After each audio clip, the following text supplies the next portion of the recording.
Welcome. I'm starting a new series here. We're going to be looking at Conflict Simulations Limited. I think that's what they're called, CSL. And they have a game called Sedan 1940, obviously during the Battle of France. This is the second edition I'll be looking at. I think they updated it here. Ray updated it, updated the rules, etc.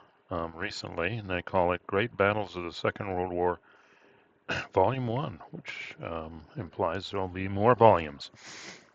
And I did look at the designer notes for this, and basically, well, here it is. The game is dedicated to John Tiller, John Tiller Software, Panzer Campaigns, amongst other things. And I do see similarities in the rules here with Panzer Campaigns, and I think he also mentions it was he got ideas too from Death Ride series, which I don't have one of those, but I've looked at them and I'm hopefully going to pick one up here sooner or later.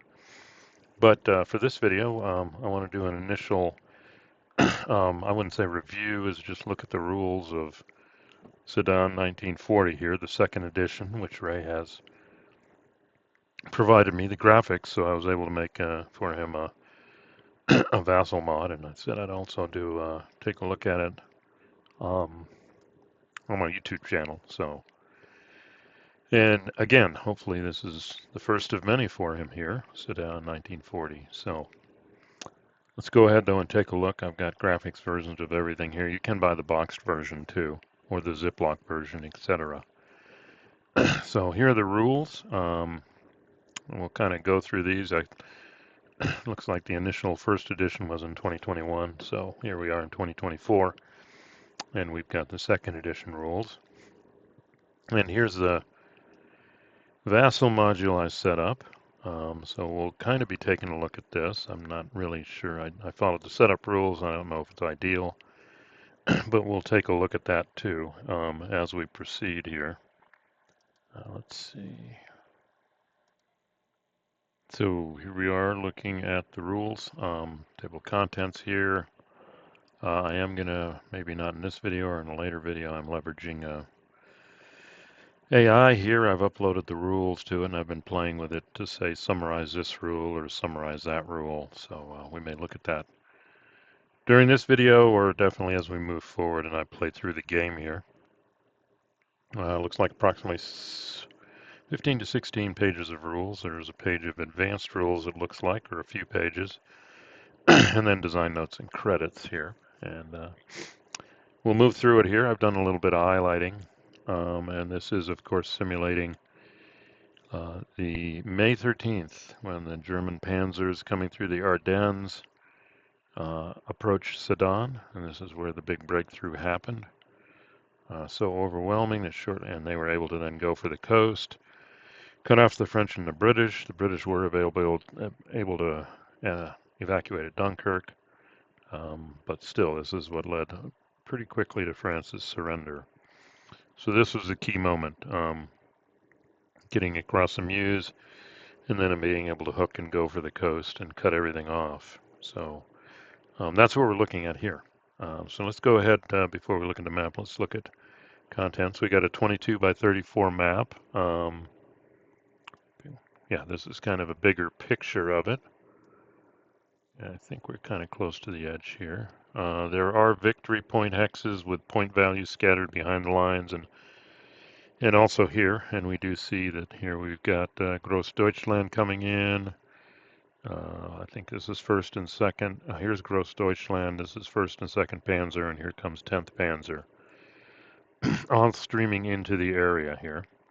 The map looks nice, actually. And they do have elevations here, we'll see, colored by here. This, I think, is level 1, and this is level 2. So that does play into it. There is ranged fire for some units, not the infantry. We'll see that. 280 counters. Player aids, a rule book, which we're looking at here. We need a 6-sided and a 10-sided die.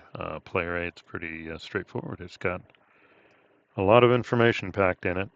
Here's our fire combat table, assault combat table, terrain effects table, This is an interesting concept depending on German or French unit is firing their primary or secondary combat value, and this is the armor value of the target. It potentially modifies the fire value here, and then they do go into the fire combat modifier as assault combat. Again, this is this for me Panzer campaigns I have experience with John Taylor, and basically you pick units and they fire at other units. And this is how many disruptions they get, and if they're disrupted at 4 times, up to 4, they're eliminated. And we'll see all that in the rules too. Let's see, rule complexity. Yeah, there are advanced rules. We'll see that. Here's your scale, battalions, regiments, and smaller units. Excuse me.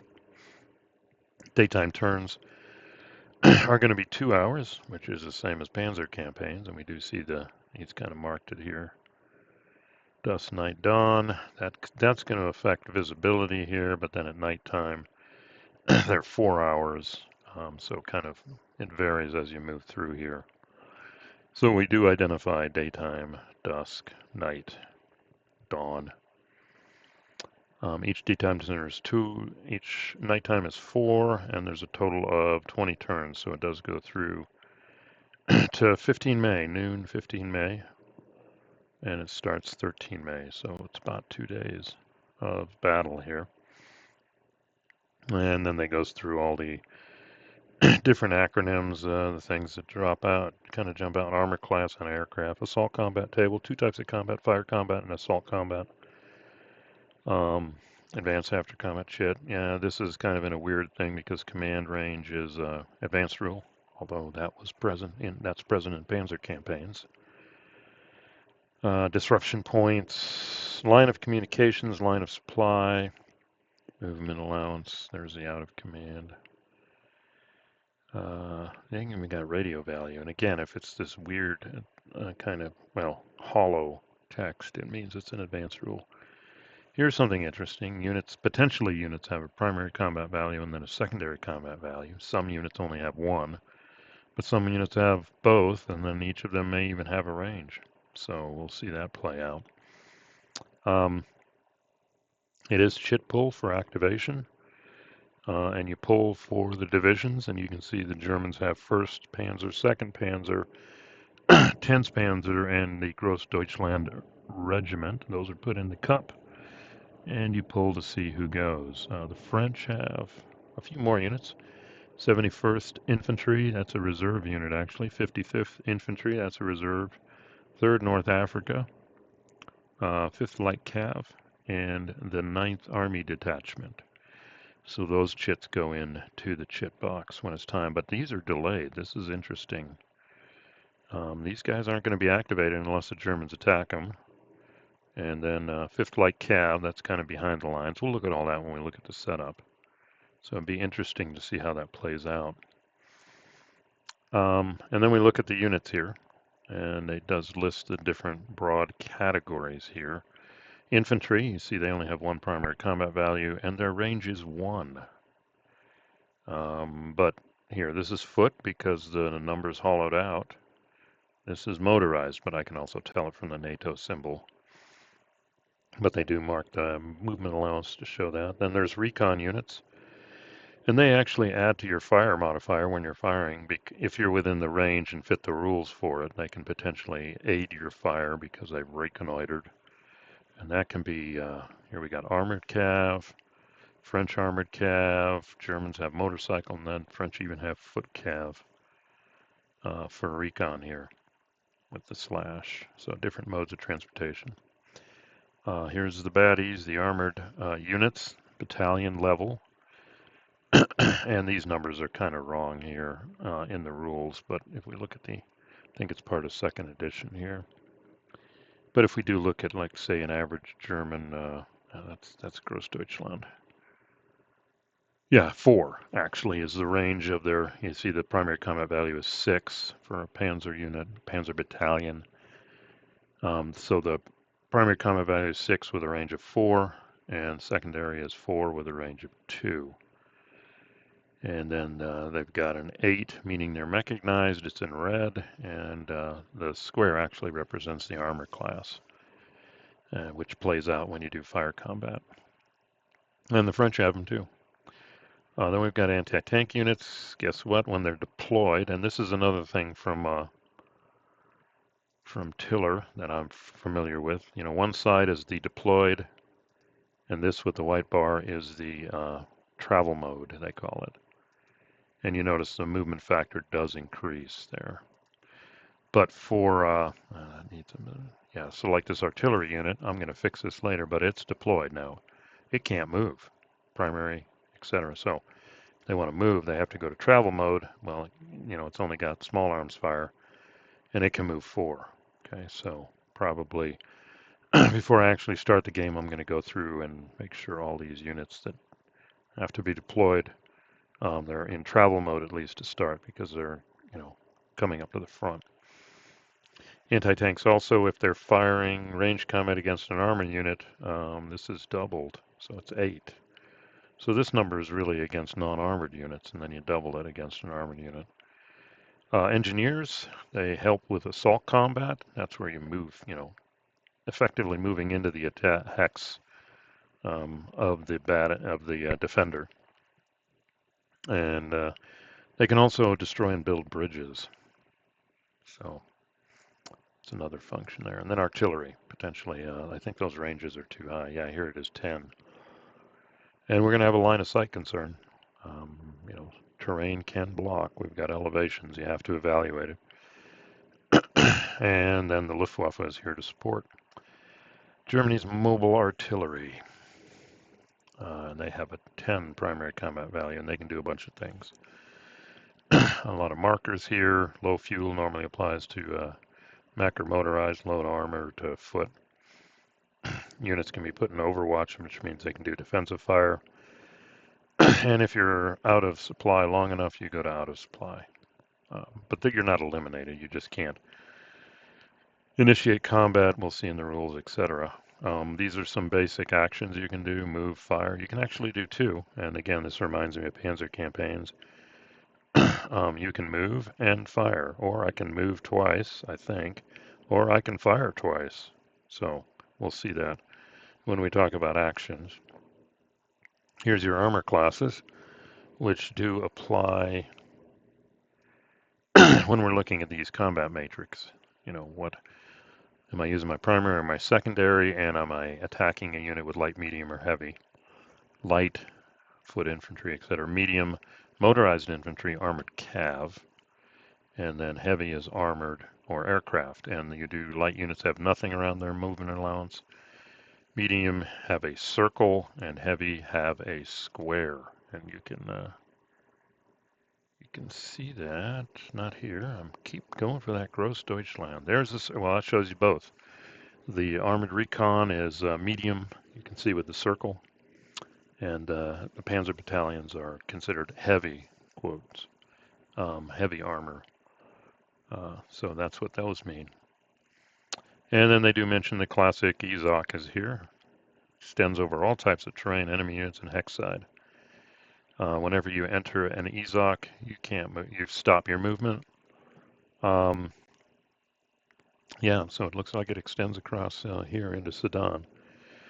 You can move from EZOC to EZOC only if the second EZOC hex has a friendly unit, and you're done. And then we got our movement modes, travel or deployed.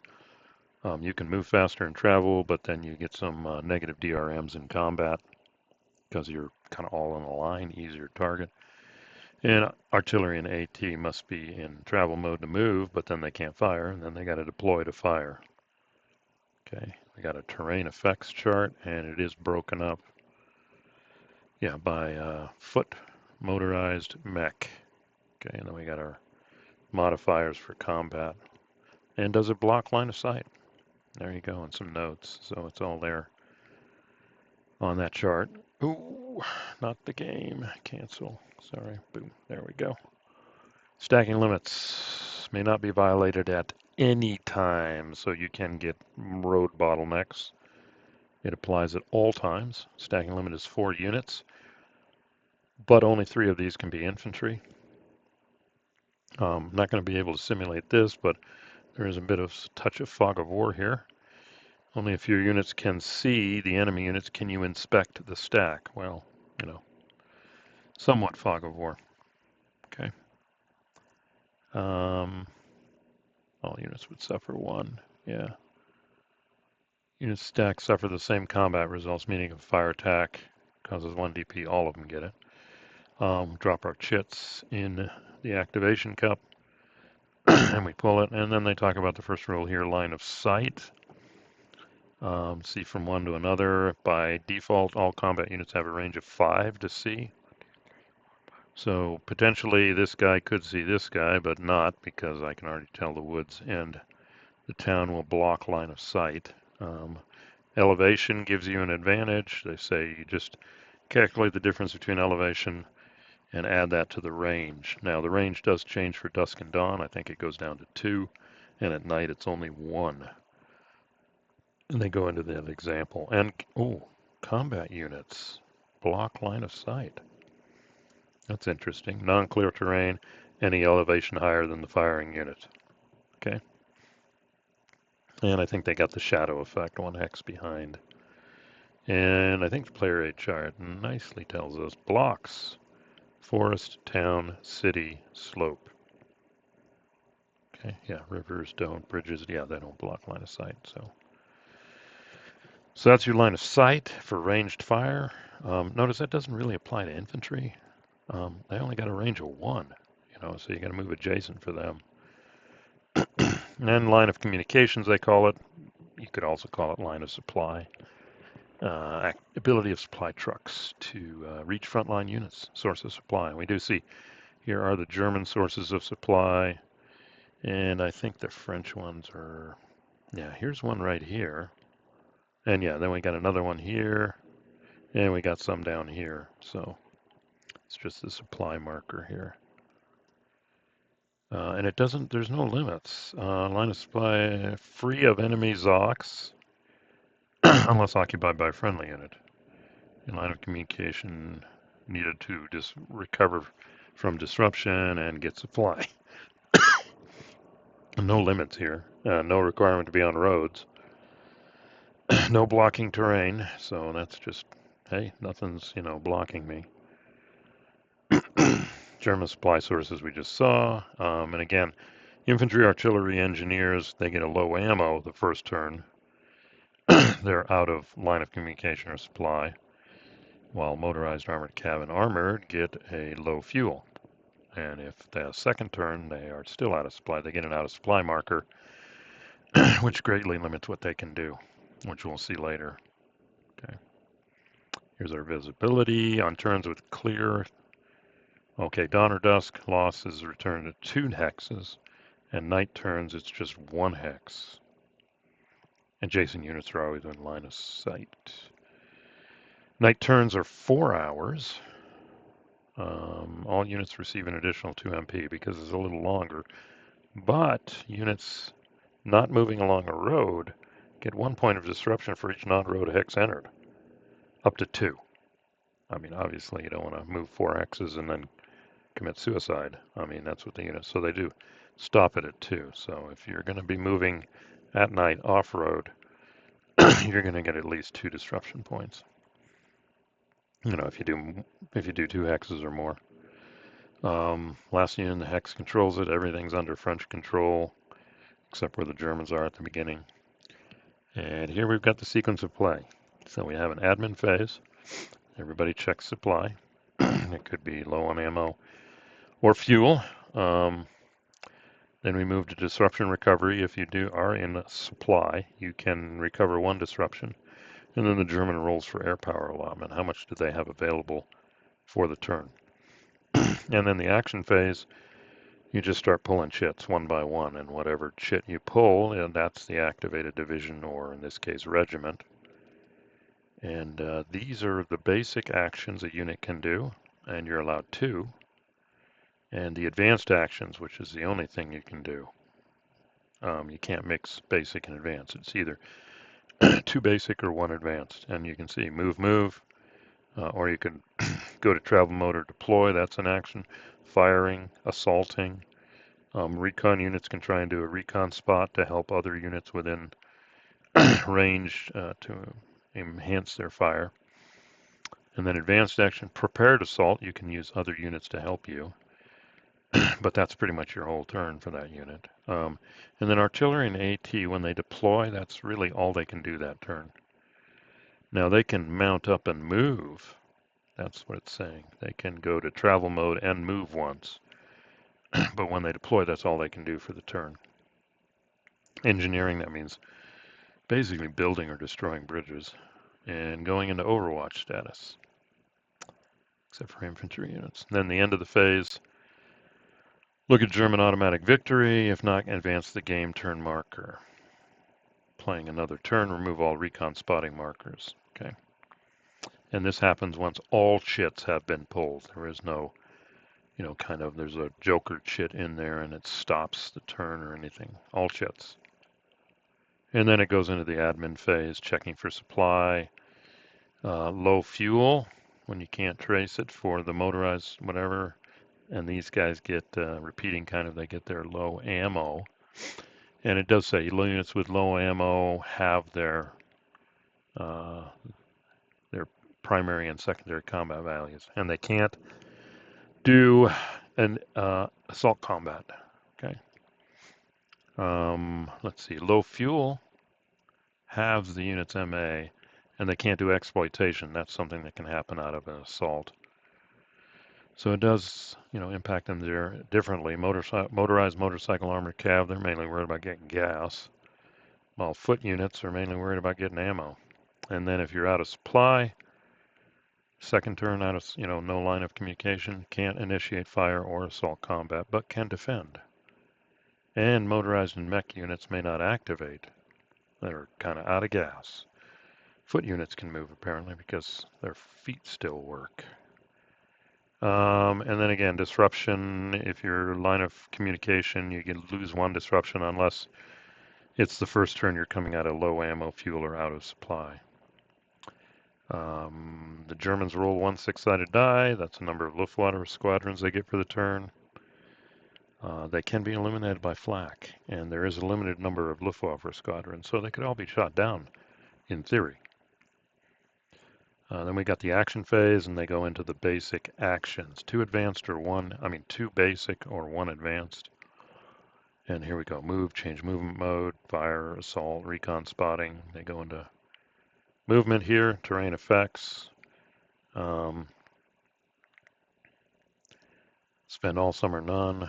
After a unit is finished moving, they may not carry over any unused MP to another basic action, meaning if you do back-to-back movement, if you don't use all of it in the first one, you can't combine it with the second one.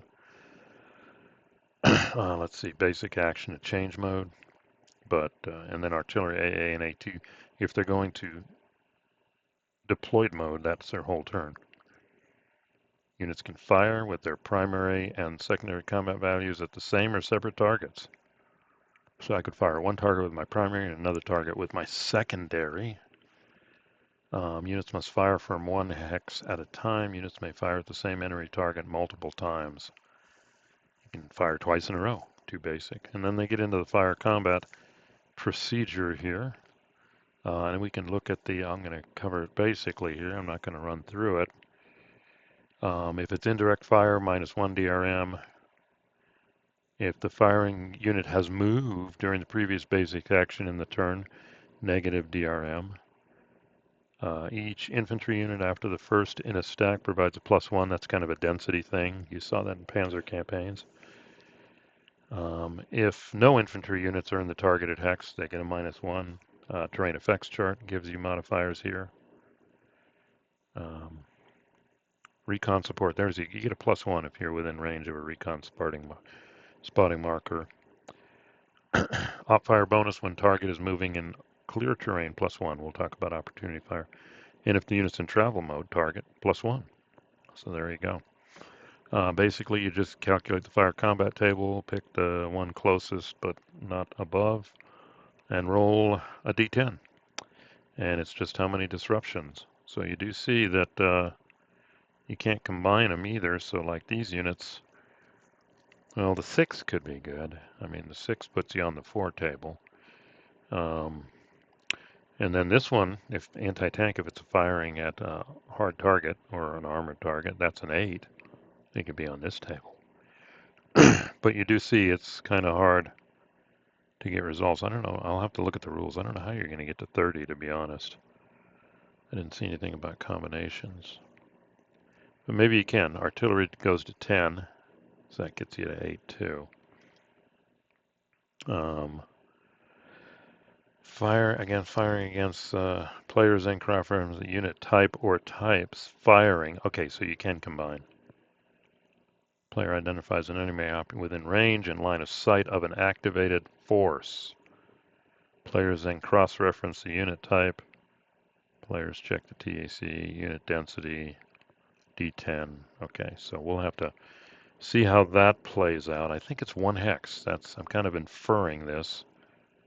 But when we read combat, it can only fire from 1 hex at a time, so there is an advantage to stacking. So if, for example, this would be 18. Pretty cool. Yeah, that's a nice one. Okay, so can only fire from 1 hex at a time. I saw that somewhere. So we'll hold that thought. Opportunity fire whenever an enemy unit enters a hex within range of a friendly unit's secondary combat value. May choose to interrupt movement and go through fire combat opportunity fire. Unless the unit is placed in Overwatch status as an advanced action, then it can use its primary combat value. Kind of talked about the modifiers here. Now this is interesting. Each disruption reduces your combat values by 25%. So little math there. And then when you get to the fourth one, you're at 100% and you're gone. Here's the matrix again we saw. Depending on, here's a German, and that's French. You can see it over here too. Going to be interesting to see how this plays out. Yeah, if they're using their primary combat value and they're firing against a medium, maybe a recon unit, armored cav of French, they only get a 1 multiplier. But if they're using their primary against a heavy German, and I think it's because French armor units were more heavily armored, so it's halved. Interesting. And so there are differences here. Whereas the French primary versus a German light, it's doubled, more than 1.5. Against a medium, it's 1.5.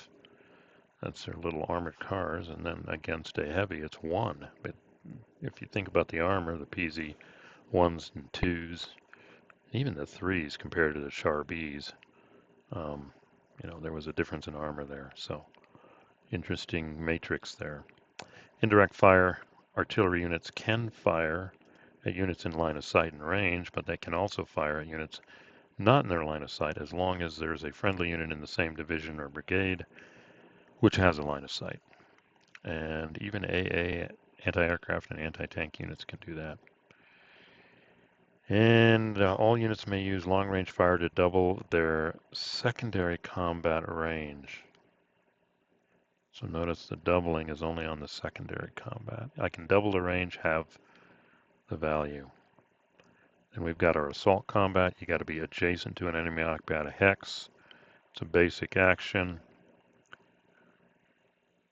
It's separate, and these units can't do offensive assault combat, anti-aircraft, anti-tank artillery. They can only defend. Basically, you total the secondary combat values of each force. The Germans can commit a Luftwaffe squadron with a 10 even. And then you go to the assault combat table, and there's some modifiers here depending on the ratio. Basically, you shift to the right this many columns or shift to the left. And I think the player aid chart, yeah.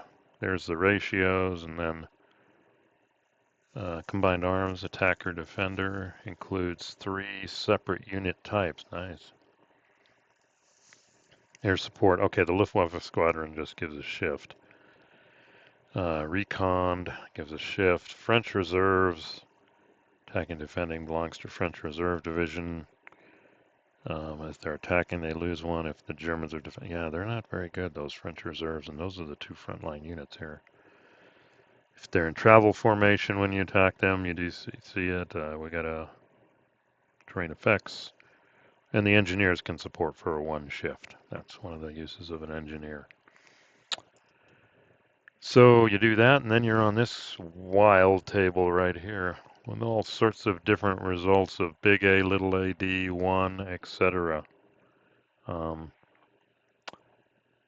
results, several letters to explain. 4 parts: attacker, defender, retreat, attacker, defender, disruption, attacker, exploitation, and attacker, low fuel. So all of those can potentially happen. You get some wild ones over here. We'll have to sort those out when we play through it.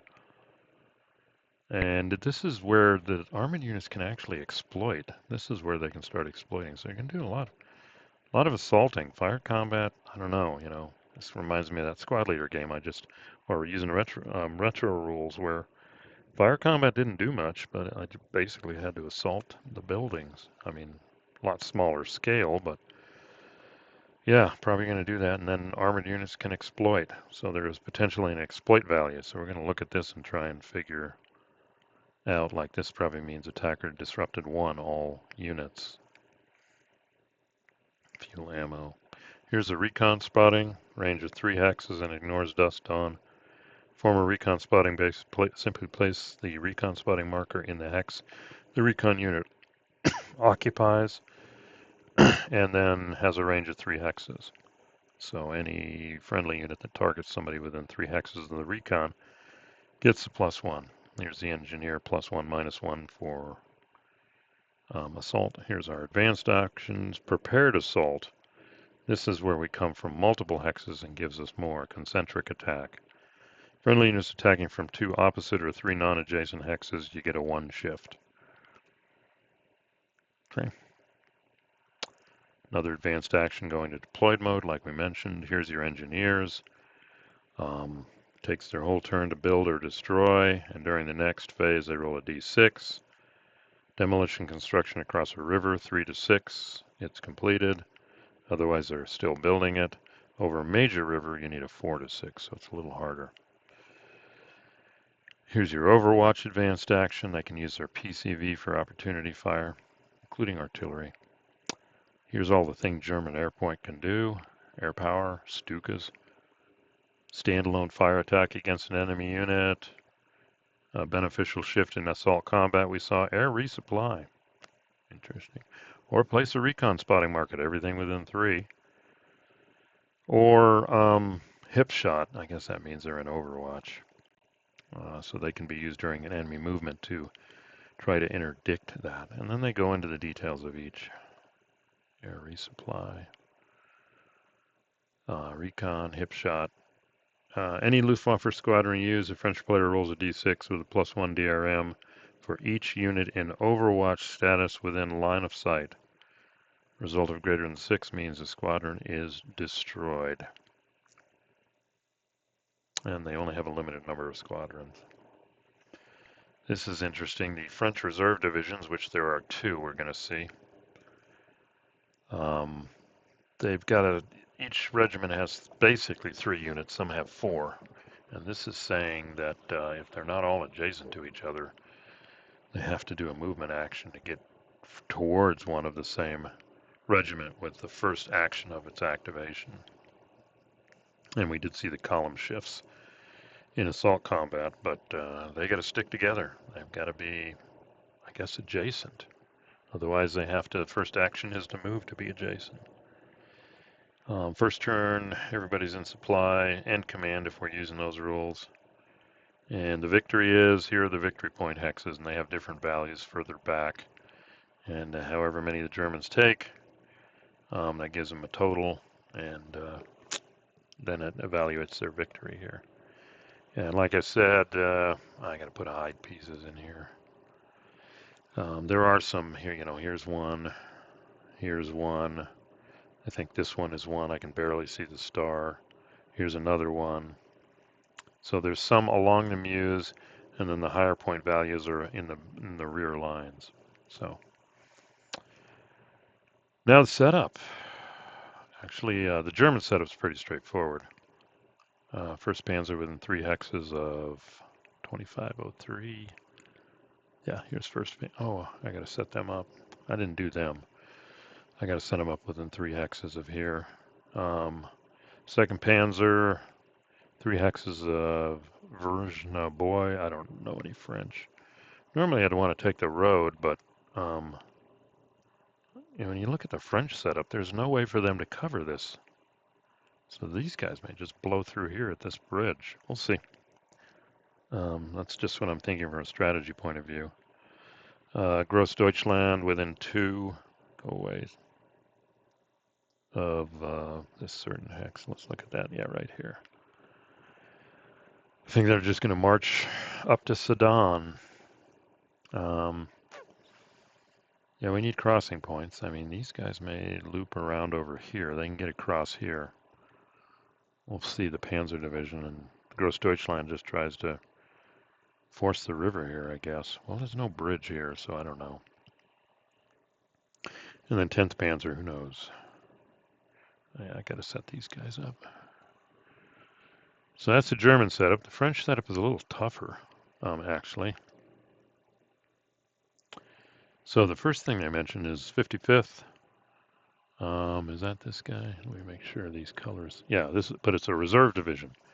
So the regiments have to stay together, and they got nice little stripes, some of them. So like this guy, I got to think about that. I want him there. That's a victory point hex, but then these two aren't adjacent. So, maybe we got to do something like this. But then that opens up a hole here. We'll see. Okay, so this is 55th. 5 hexes of cleavages. I've kind of put this here to just tell me. Yeah, he could be on the other side of the bridge. I'll look at that. But now I got kind of a hole here. So there they are, 3 regiments of the 55th. Back here on a higher elevation, we've got 2 artillery units. I may reevaluate. And the engineer. Oh, well, I put the engineer just as backup. We'll see. So that's them. So it's within 5 hexes of here. 1, 2, 3, 4. I mean, honestly, I could take this further, but because these things have to stay together and I want to occupy this hex. Yeah, and here's a victory point hex that I can't place any units in. So we'll see. The 71st. Where are you, 71st? Oh my. Oh, they're back here? Wow. Yeah. 711th. Yeah, there's 71st. Setup entering, including, the 15 to 37s, but south of the 15 coming across. So they have to set up beneath the 15 here. So, but they can pretty much set up anywhere back behind here. At 15. Now, here we go. Here's here to 37. I don't know. I kept the regiments together. Nice 1, 2, 3, 1, 2, 3. There's the support units back here. Now that's another regiment. Yeah, this has the artillery and the engineers in the HQ. And basically, they may be the fire brigade here. We'll see. Because these are the only 2 divisions that can move the first turn. 3rd North African, 6 hexes of 3417. Here it is right here. Yeah, at first I said, let's defend the Meuse, but it's like, why give the Germans that? And just did this forward deploy here. May not be smart. And here's some artillery here to command the heights. But again, these guys can't activate, we'll see later, until turn 10. So, unless the Germans attack them, then it's all bets are off. But here we go, we got a gap. I don't know if anybody's in a position potentially to take advantage of it and grab a bridge, uncovered bridge, as I'm reading the setup here. So that's something to take advantage of.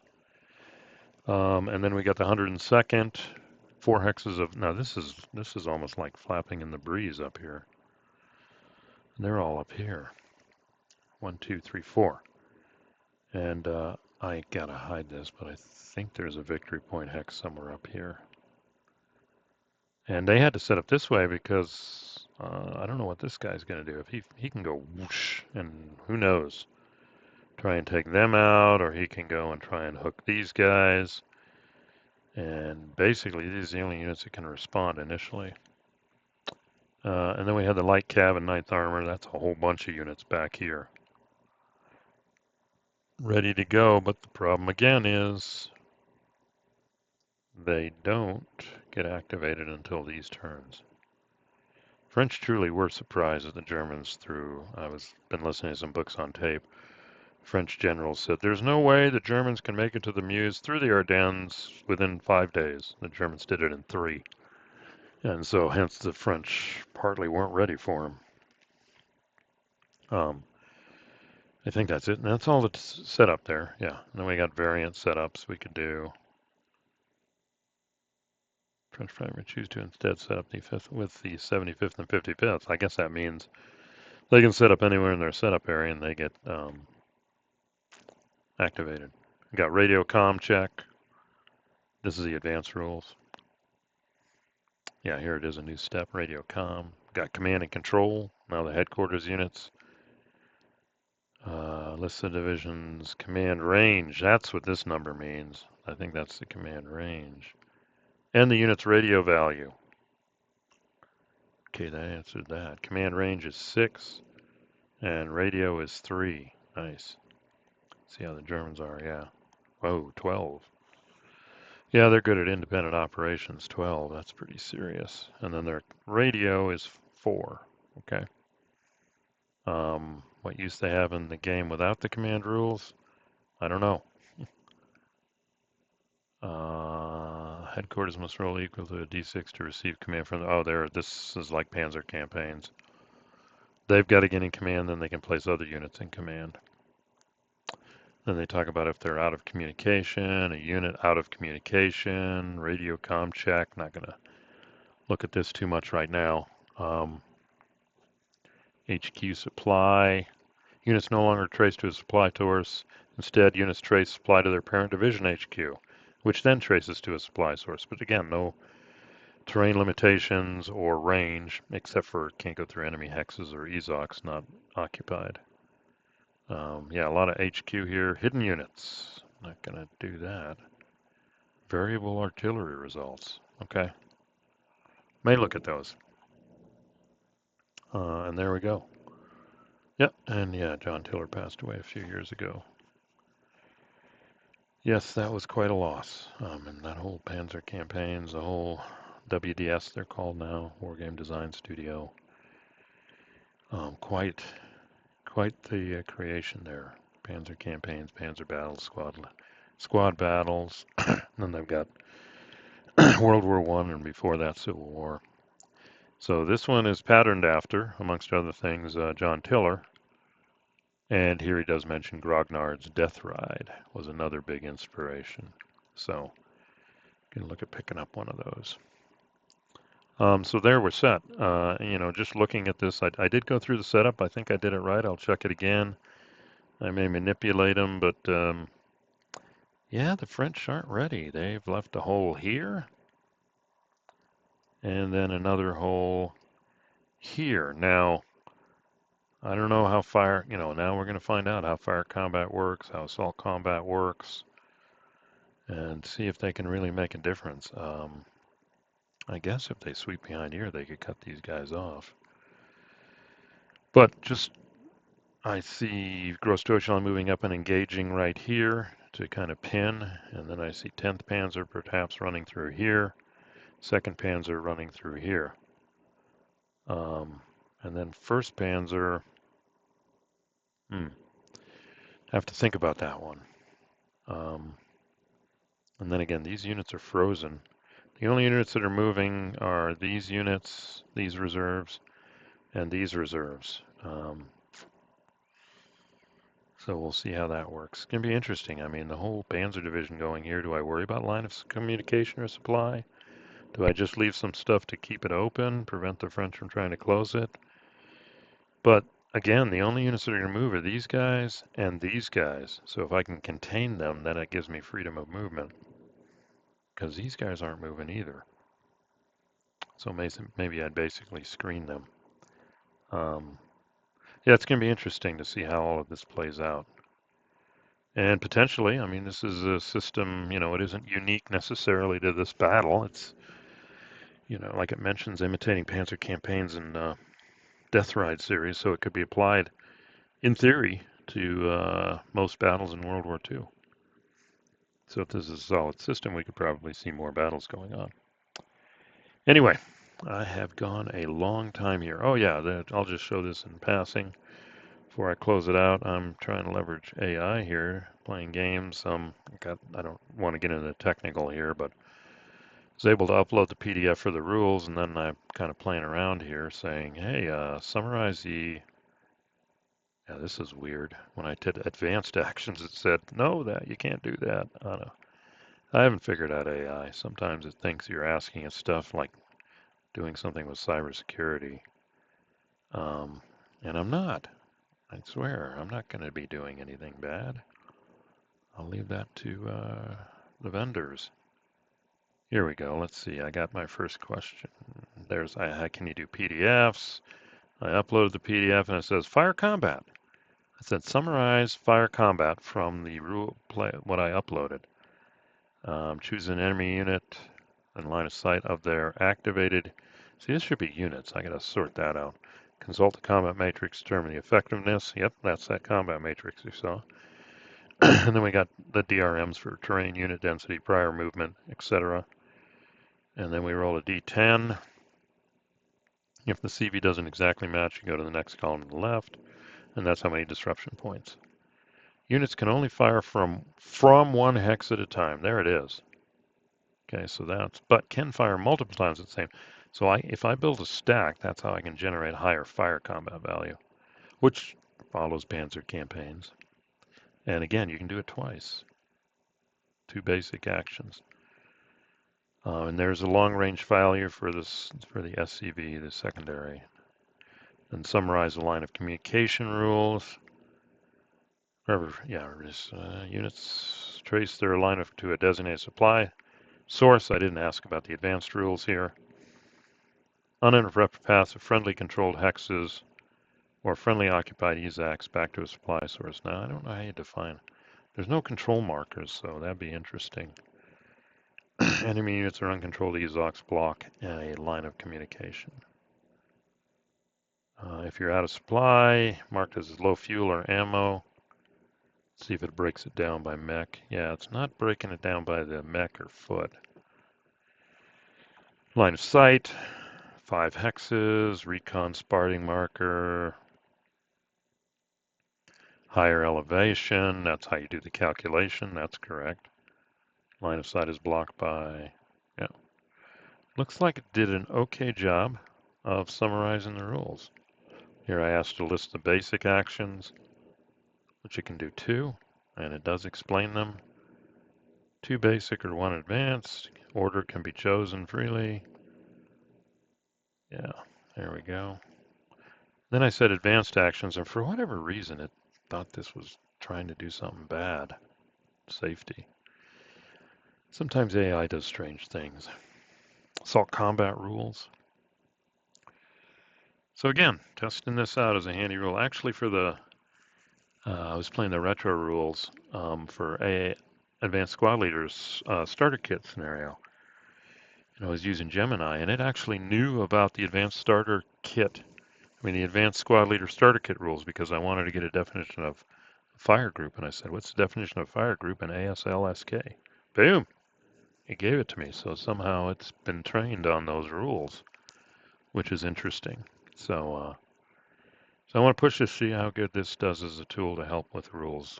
This game was only 15, 16 pages, but this would be coming handy if I get back to my war in Europe, where you get some really involved rules.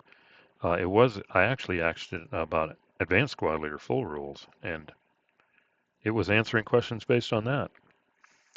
But just the cardinal rule, one of the cardinal rules with AI is, trust but verify. There's been cases where totally out to lunch answers, so we'll see. Anyway, I digress. That is more than long enough for this recording. So this is Sedan 1940 from CSL. I keep forgetting what it stands for. I apologize. Combat System Limited, I think, or something. Old school war games. Yeah, that's fine. CSL. I'll just call it CSL games. But yeah, the owner is Ray Weiss, or Weiss, however you want to pronounce it. Nice graphics, and I've worked with Ilya before, building stuff for another manufacturer, using the graphics to build Vassal mods. So yeah, this is a pretty looking game. So real interested to see how the rules play out here. So anyway, enough. Thanks for listening. Comments appreciated. Like and subscribe if you haven't done that yet. And otherwise, we'll see you at the next recording. Thanks.